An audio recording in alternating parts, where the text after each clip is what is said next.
Now discuss the total polarization. जैसे कि हमने 3 पोलराइजेशन 4 पोलराइजेशन हमने देखा, there are 4 types of polarization, electronic polarization, ionic polarization, हमने देखा orientational polarization and space charge polarization. तो इनका कहाँ तक कंट्रीब्यूशन है, लेकिन सबसे ज्यादा स्पेस चार्ज के कंट्रीब्यूशन को हम ज्यादा नहीं मानते। तो in a material which can experience all form of polarization, the total polarization is equal to the sum of the electronic, ionic and oriental polarization. यानी अल्फा जो है, अल्फा इज इक्वल टू कितना होगा, अल्फा ई, E यानी कि electronic polarization, alpha I, I is a ionic polarization, alpha O यानी कि oriental polarisation. तो इनको हम जनरली इस ढंग से लिखते हैं, alpha is equal to alpha D plus alpha O.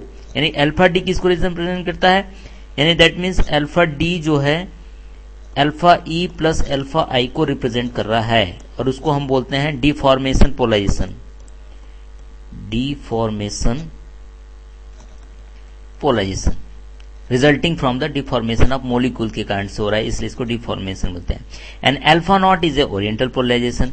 So non polar dielectric can have only deformation, यानी कि जितने भी नॉन पोलर होंगे, पहले हमने देखा था कि इलेक्ट्रॉनिक जो हो रहा है वो भी नॉन पोलर के कारण से होता है और आयनिक भी, दोनों ही नॉन पोलर डिफॉर्मेशन पोलराइजेशन का होता है। जबकि while the polar dielectric have both deformation as well as oriental polarization भी होता है वो।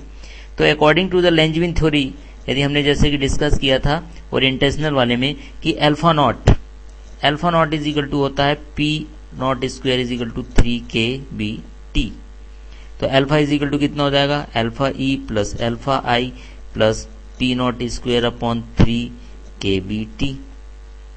तो टोटल पोलराइजेशन को हम कैसे रिप्रेजेंट कर सकते हैं, P बराबर total polarization is equal to N तो लेंगे नंबर ऑफ मोलिक्यूल्स के लिए, जो लेना है वो बाद में लेंगे, चाहे तो इसको लिख सकते हैं पीई, पीआई एंड पीओ, तीनों को ऐड कर देंगे हम।